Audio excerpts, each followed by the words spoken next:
శ్రీమాత్రే నమ. జయ గురు దత్తాత్రేయ నమ. ఈ వీడియోలో మనం 2025వ సంవత్సరం జూన్ నెల మాస ఫలితాలు తెలుసుకునే ప్రయత్నం చేద్దాం.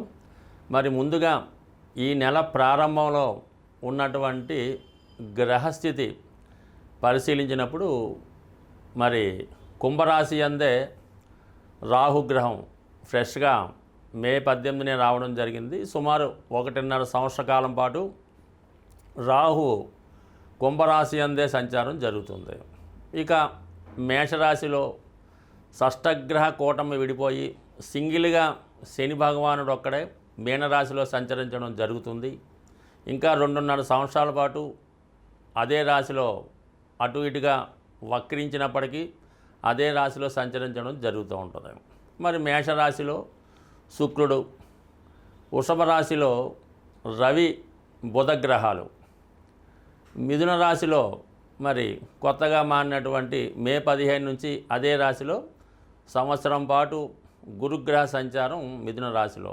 ఇక కర్కాటక రాశిలో ఈ నెల ప్రారంభంలో కుజుడు జూన్ 6వ తారీఖు వరకు సంచరిస్తూ జూన్ 6 తర్వాత సింహరాశిలోకి ప్రవేశించడం జరుగుతుంది. మరి చివరగా సింహరాశి అందే కేతుగ్రహ సంచారం ఇంకా సుమారు 18 నెలల పాటు అదే రాశిలో సంచరించడం జరుగుతుంది. అయితే ఈ నెల ప్రత్యేకత ఏంటంటే ఈ నెల ప్రారంభంలో గ్రహాలన్నీ రాహుకేతువుల మధ్య ఉండిపోవడం వల్ల ఒక విధమైనటువంటి గోచారరీత్యా కాలసర్పదోష ప్రభావం ఏర్పడింది. అలాగే వృషభ రాశిలో రవి బుధుల సంచారంతో బుధాదిత్య యోగం ఏర్పడింది. కర్కాటక రాశిలో కుజ చంద్రుల ప్రవాహంతో చంద్రమంగళ యోగం ఏర్పడడం జరిగింది. ఈ 3 యోగాలు కూడా ఎంతో కొంత వివిధ రాశుల వారి మీద ఎక్కువ ప్రభావాన్ని చూపడం జరుగుతుంది. ధనుసు రాశి వారికి 2025వ సంవత్సరం జూన్ నెల మాస ఫలితాలు తెలుసుకునే ప్రయత్నం చేద్దాం. ఈ నెల ప్రారంభంలోనే ఈ రాశి వారికి 3, 9 స్థానాల మధ్య గోచారరీత్యా కాలసర్పదోషం ఏర్పడడం జరిగింది.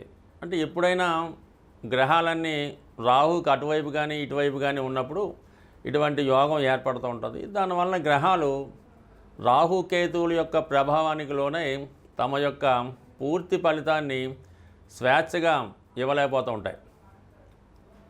ఈ కారణం వల్ల మనకి రాహు 3వ స్థానంలో ఉండడం వల్ల ఏదైనా ప్రారంభించే పనులు మధ్యలోనే ఆగిపోవడం జరుగుతూ ఉంటుంది.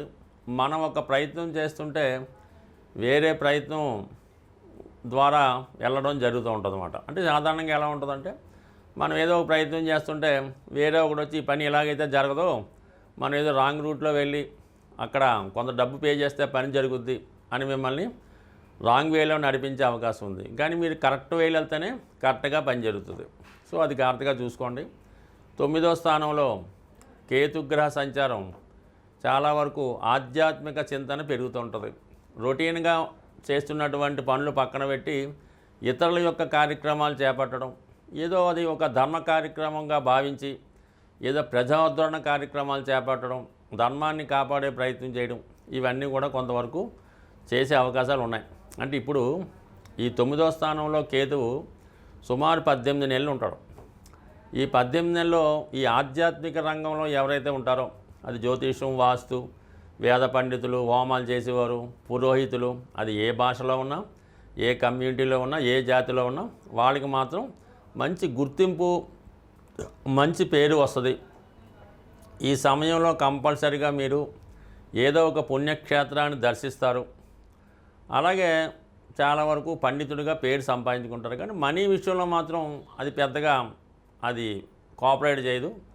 ఆధ్యాత్మిక చింతన కలిగిస్తూ ఉంటుంది. అది వారు దాన్ని బట్టి దాన్ని కూడా ఉపయోగించుకోవడం జరుగుతూ ఉంటుంది. ఇక ముఖ్యంగా అర్ధాష్టమ శని అది కొంతకాలం పాటు ఉంటుంది.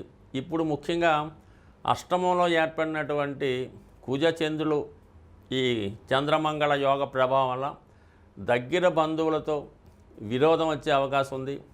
అలాగే జీవిత భాగస్వామి మీద ఏదో ఒక అపవాదు, అనుమానంతో కొన్ని మనస్పర్ధలు రావడం, టెంపరీగా ఇతరుల మాటలు వినడం వల్ల భార్యాభర్తల మధ్య గ్యాప్ పెరగడం కూడా జరిగే అవకాశం ఉంది. జాతకుడు అనవసరంగా కోపానికి, ఆందోళనకి గురవుతూ ఉంటారు.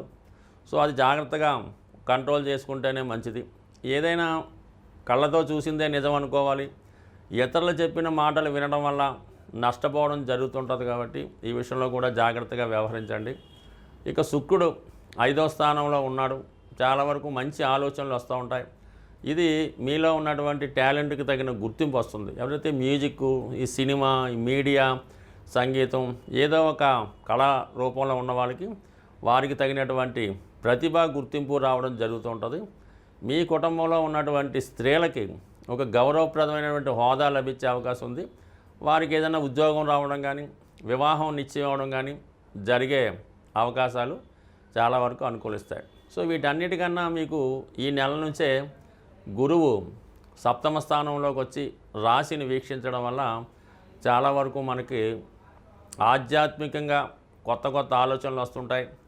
మీ యొక్క నడవడికలో, ఆలోచనలో మార్పు రావడం కూడా చాలా సహజంగా రావడం జరుగుతుంది. ముఖ్యంగా కొంతకాలంగా వాయిదా పడుతున్నటువంటి వివాహ ప్రయత్నాలు ఈ సమయంలో అవి కొలుక్కొచ్చి వివాహ సంబంధం నిశ్చయం అవడం జరిగే అవకాశం ఉంటుంది. కాబట్టి సాధ్యమైనంత వరకు మళ్ళీ మీరు కొత్తగా వివాహ ప్రయత్నాలు చేసుకోవచ్చు.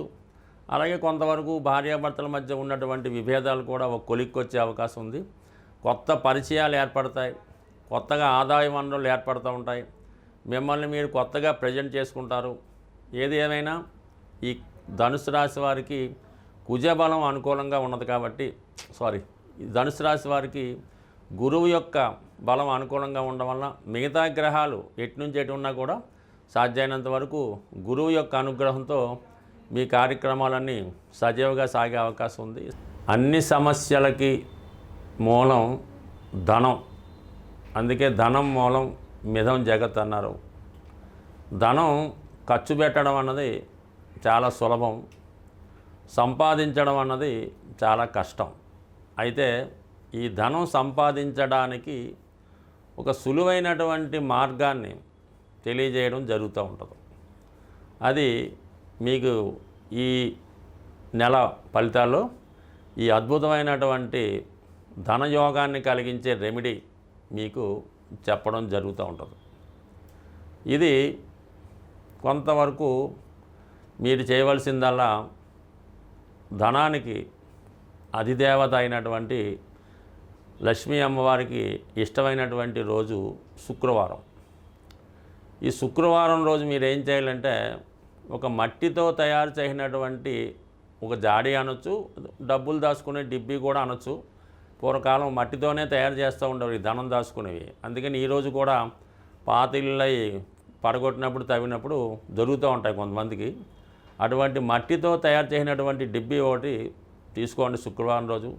దాన్ని శుభ్రంగా మంచినీళ్ళతో శుభ్రం కడిగేసి పసుపుతో దాన్ని రాసి ఒక మూల పెట్టుకొని ప్రతి శుక్రవారం కూడా 6వ సంఖ్య వచ్చేలాగా ధనం అందులో వేయాలి. 6 రూపాయల, 60 రూపాయల, 600, మీకు ఇంకా ఓపుకుంటే 6000 అన్నది ప్రతి శుక్రవారం అందులో డ్రాప్ చేయవలసి ఉంటుంది. అందులో వేయాలన్నమాట. పక్కన పెట్టాలి. అది దేవుని దగ్గర పెట్టడం, నమస్కారం పెట్టడం. అయితే ఈ శుక్రవారం రోజు మిగతా డబ్బులు మీరేమీ కూడా ఖర్చు పెట్టకూడదు. ఇందులో వేసిన 6 రూపాయలు మాత్రమే అందులో వేయాలి. మిగతాదంతా కూడా ఆ రోజు ఏ ఒక్క రూపాయి కూడా మీ ఇంటి నుంచి బయటికి వెళ్ళకూడదు. అలాగని ఫోన్పేలు, గూగుల్ పేలు చేయకూడదు. ఆ నియమం మీరు పాటించి ఈ శుక్రవారం మనీ వెళ్లకుండా ఉంటూ ప్రతి శుక్రవారం వీలైతే ఇంక పెంచుకుంటూ వెళ్ళిపోండి. దాని తర్వాత ఒక సంవత్సరానికో ఎంతో దాన్ని ఓపెన్ చేసి దాంతో ఏదన్నా ఈ వరలక్ష్మి వ్రతం ఎప్పుడైనా తీసుకోవచ్చు.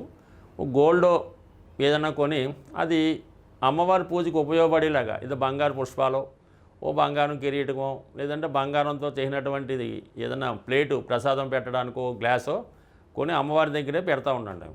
ఇలా మీరు చేసుకుంటూ పోతే మీరు 6 రూపాయలతో సేవింగ్ మొదలెడితే అది మీరు వారానికి 6 లక్షల దాకా తీసుకెళ్ళినా కూడా మీరు ఆశ్చర్యపడక్కర్లేదు అవుతుంది. దాంతో మీరు చేయవలసిందల్లా ఈ గోల్డ్ కొని ఇది అమ్మవారికి ఏదో వస్తువు కొని పెట్టడం.